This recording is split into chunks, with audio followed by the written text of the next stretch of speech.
दुर्लभम त्रयमी वैतद देवानुग्रह हेतुकम मनुष्यत्वम मुमुक्षुत्वम महापुरुष संश्रया। अर्थात इस अनंत ब्रह्मांड में तीन चीजें अत्यंत दुर्लभ हैं और केवल ईश्वर की विशेष कृपा से मिलती हैं।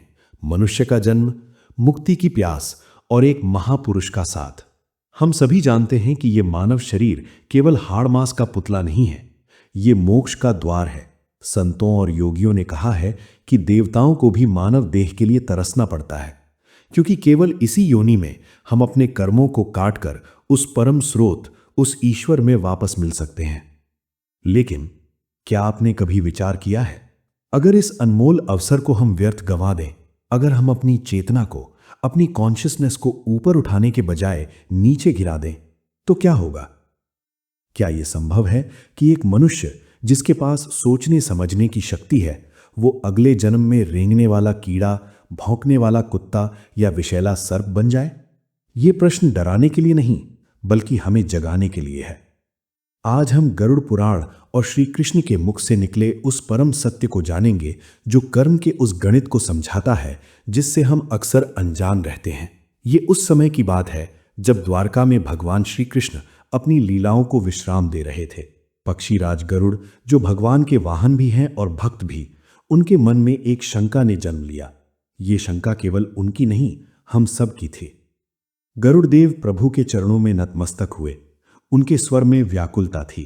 हे त्रिलोकीनाथ, मैंने देखा है कि मृत्यु के बाद सभी आत्माएं सद्गति को प्राप्त नहीं होती।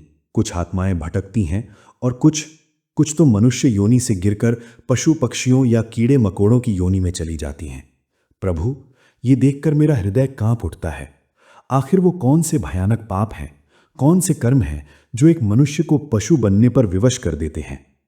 श्री कृष्ण ने गरुड़ की ओर देखा। उनकी मुस्कान में ब्रह्मांड का सारा रहस्य छिपा था। वे जानते थे कि आज गरुड़ के माध्यम से कलयुग के मनुष्यों को कर्म का विज्ञान समझाना आवश्यक है। गरुड़, कर्म का विधान अटल है। जैसा बीज होगा वैसा ही वृक्ष होगा। मनुष्य का अगला जन्म किसी यमराज के क्रोध का परिणाम नहीं, बल्कि उसकी अपनी प्रवृत्ति यानी टेंडेंसीज का परिणाम होता है। मृत्यु के समय जिस भाव में, जिस चेतना में मनुष्य होता है, वैसी ही गति उसे प्राप्त होती है। प्रभु ने आगे कहा, इसे समझाने के लिए मैं तुम्हें एक कथा सुनाता हूं। ये कथा नहीं, ये आत्मा की यात्रा का सत्य है। बहुत समय पहले एक पवित्र गांव में एक ब्राह्मण दंपति रहता था।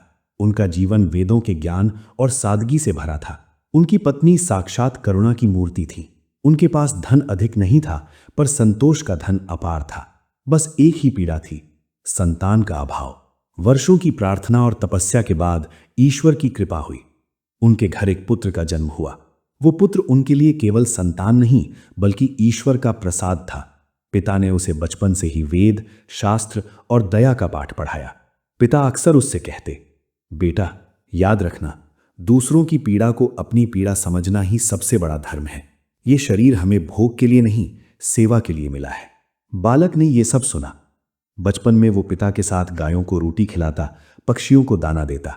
सब कुछ बहुत सुंदर था।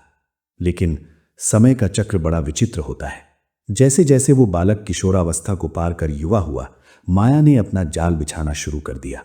उसे बाहर की दुनिया, चमक दमक और ऐसे मित्रों का संग मिला जिन्होंने उसे बताया कि धर्म और नियम तो डरपोक लोगों के लिए हैं। धीरे धीरे मंत्रों की जगह मदिरा ने ले ली।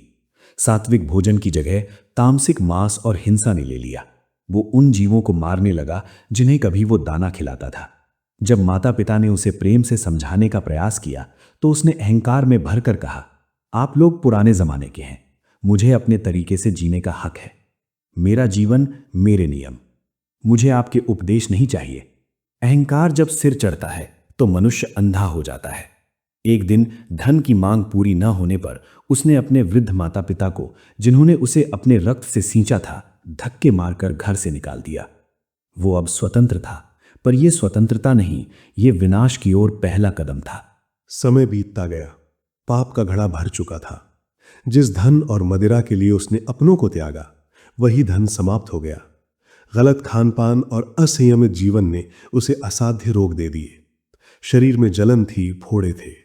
जिन मित्रों के लिए उसने माता पिता को छोड़ा, वे उसे बीमारी की हालत में जंगल में अकेला छोड़कर भाग गए। आज वो जंगल में अकेला था, भूख और प्यास से तड़प रहा था। उसे याद आ रही थी मां की वो ठंडी हथेली, पिता का वो सुरक्षा भरा हाथ। लेकिन अब बहुत देर हो चुकी थी। वो पश्चाताप की अग्नि में जलते हुए अपने माता पिता को खोजने के लिए लड़खड़ाता हुआ आगे बढ़ा। तभी झाड़ियों में एक सरसराहट हुई। सामने साक्षात मृत्यु खड़ी थी, एक भूखा तेंदुआ। युवक कांप उठा। उसने गिड़गिड़ाते हुए कहा, मुझे मत मारो, मैं बहुत पीड़ा में हूं। तभी एक अद्भुत घटना घटी। उस क्षण, शायद मृत्यु की निकटता के कारण या कर्मों के अंतिम साक्षात्कार के कारण, उसे उस पशु की आंखों में एक अजीब सा भाव दिखा। वो पशु केवल एक जानवर नहीं, बल्कि एक श्रापित आत्मा प्रतीत हो रहा था, मानो प्रकृति उसे आईना दिखा रही हो। वो तेंदुआ उस युवक का ही भविष्य था। युवक का अंत हुआ, लेकिन कहानी यहां समाप्त नहीं होती। असल यात्रा तो अब शुरू हुई थी। जब वो जीवात्मा यमराज के समक्ष पहुंची तो वो कांप रही थी।